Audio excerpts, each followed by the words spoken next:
Hello everyone, welcome to my channel, or welcome back if you're returning. My name is Taryn, and today we are going on a hike. We're getting inspiration, we're getting out into nature, and I'm excited to show y'all what I ended up making. When I draw outdoors, I pack pretty light. I bring my sketchbook in this cute little Care Bear zipper pouch, and I bring a pencil case with just a few of my staple drawing tools. I don't always use all of them, or even most of them, while I'm outside, especially now that the weather is getting hotter. I also bring water, and I wear my hiking shoes. Now that we're all ready, let's go. I've hiked this particular trail so many times. I've drawn so many of its trees, and I do have a few favorites, like this weird bumpy one right here. It's so funky looking, and I will be drawing something based on it eventually, maybe, but I just think it's cool. That being said, though, on inspiration walks, I try to figure out a common theme in the things that I'm seeing that stick out to me. On this walk in particular, that theme was yellow. I found lots of yellow flowers on this walk, and flowers are one of my absolute favorite subjects to draw, so I was getting very excited. I saw so much of this beautiful tall plant called Indian mallow. It has these lovely, soft, silvery, heart-shaped leaves and bright yellow flowers. The bees seem to love it too. Hello, bees. I was also being eaten alive by mosquitoes, which is less precious, but moving on. I also came across some lantana, as well as these tiny straggler daisies. I love the look of their leaves, and I did end up using them as the ground cover for this piece. It's incredibly common. It's a very common flower, and I have never not found it on one of my walks. I also found some Engelmann's or cutleaf daisies, and they're very summery. I love them. Now, the main inspiration for the piece I'm going to be showing y'all is this gnarly, uprooted tree stump. It's so twisty and interesting, and it even had a teeny little spider web. If you decide to go on an inspiration nature walk, try to leave the trail better than you found it. I find at least one piece of garbage every time I come out here. Not cool. Leave no trace. Practice it. Do it. Tell your friends. Don't be a litter bug. It's not cool. Now that we're sufficiently inspired, let's get back to the air conditioning and start drawing. I don't always start in my sketchbook for big pieces like this, but for this piece, I wanted to be really loose with my strokes when I was blocking out the tree stump. I find that once I move over to digital and start working in Procreate, I get really precious about my line work and get more in my head about things being perfect since it's so easy to undo. And this sketch is far from perfect, but it's got the basic feeling for what I want the final piece to be. I want the stump to be pretty prominent, and all those flowers got me thinking about Cicely Mary Barker's Flower Fairies, which I will show a few of them right here. They're beautiful, delicious illustrations. I love her. In the sketchbook, I started drawing out the beginnings of a fairy house, but the door and the cute little clothesline did not end up making the final piece. That's not to say the sketch was a waste. One of the things I love about getting ideas down in my sketchbook is that I might end up using a similar idea for another piece later on down the line. This one just wasn't right for what I ended up wanting to make this time around. Once I have my rough sketch down, I plop that into Procreate, and I get going blocking my general values. Here I am blocking out the tree and a general foreground, midground, background. I did end up changing the color palette for the midground and the background. I ended up going for a more moody kind of summer palette where you're peeking into this little scene that I'm going to make. Here you can kind of see I started trying to make the fairy house work, but I got frustrated very quickly and I gave up. And so I start drawing my little fairies. I decided, ooh, this would be super cute for a little hide and seek scene where they're just peeking around the roots. It might be kind of fun. I do end up shifting it. Here we go. I did shift my tree stump over a little bit so I don't have as much of that left side, but it kind of helped balance the piece. So I got the seeker down, and then I thought it would look really cute to have a fairy peeking out from under those mallow leaves. That's what the plant in the background is. I decided to use that Indian mallow plant as the background for the piece because it had those nice, beautiful, big leaves, and I thought it would be really cute to have a fairy peeking out from under one of those. So then I'm kind of getting everything else down. I'm getting the foliage down on the ground. I've got a third little guy in the background who I don't even end up coloring until like the very end. I really procrastinated that one. So here I am getting my color values down. Having your darkest darks and your lightest lights blocked in helps you get more of a feel for how the piece is balanced and gives you more space to play with the focal point, kind of figure out how you want certain things to play around those dark spaces and light spaces. So I got those down, and here I'm in kind of like a middle area. I don't like the middle part of the piece. It's very frustrating. Sometimes it can feel like you're just doing the same thing over and over and over again, and you're not really making much progress. So I start getting the ground foliage down. Those are those little straggler daisies that I was talking about earlier. I'm getting the leaves colored in. I eventually go in, here we see I go in with the darker green underneath just to kind of give it more texture.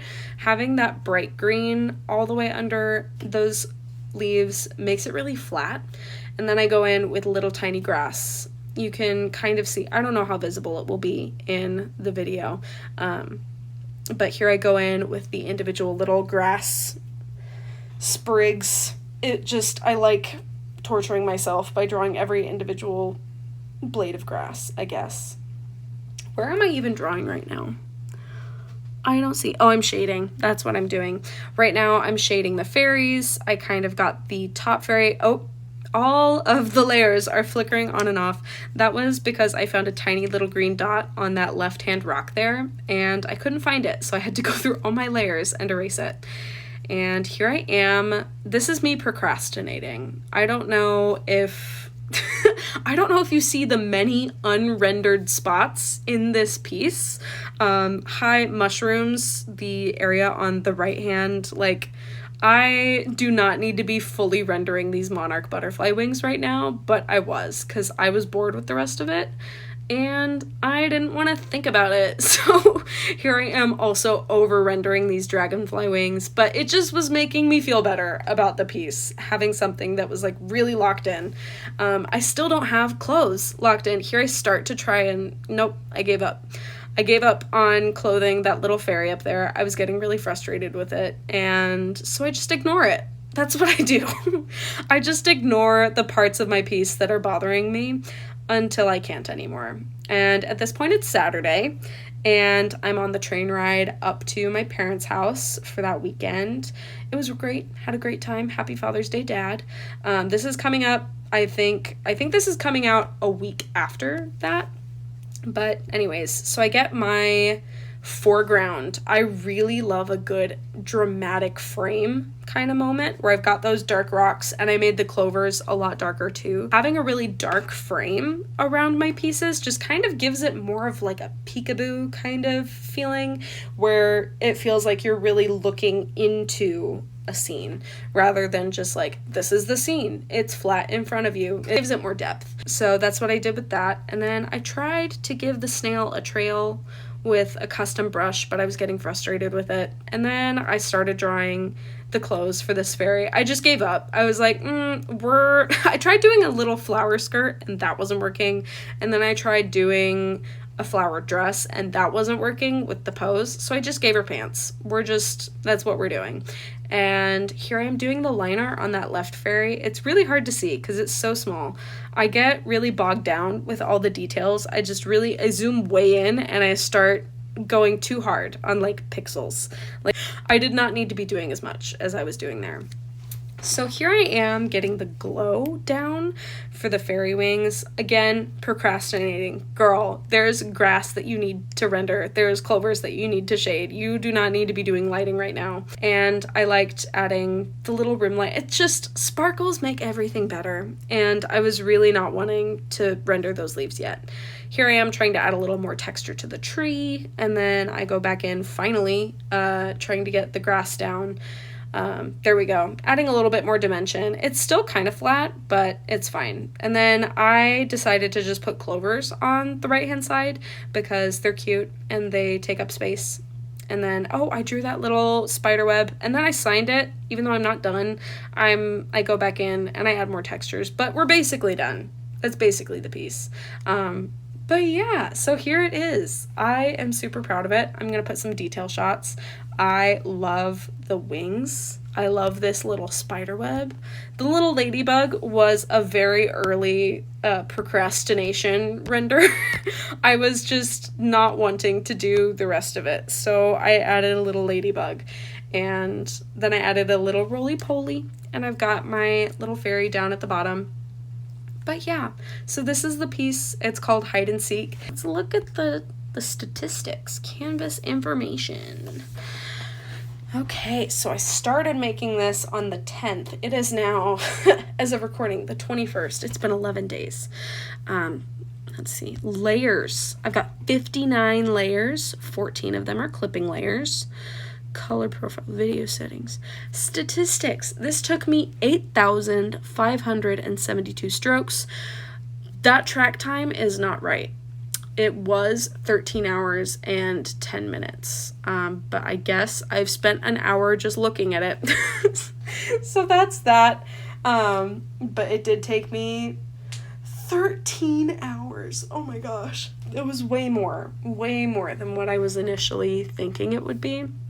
I thought this would be a one and done, super quick, maybe 4 hours. That's what most of my pieces are. If we look at the one that I did last time, my last video, yeah, that was a 4 hour and 15 minute piece. Like, that was not, this was just so much more in depth, and I got really caught up in it, and I love it. I think it looks amazing, but it did take me longer than I initially thought it was going to. Thank you for watching.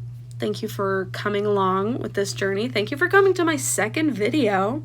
We might be making a third one soon. Wow, who could have thought? Thank you for joining me. Thank you for watching. Thank you for liking. And I'll see you in the next one. Bye-bye.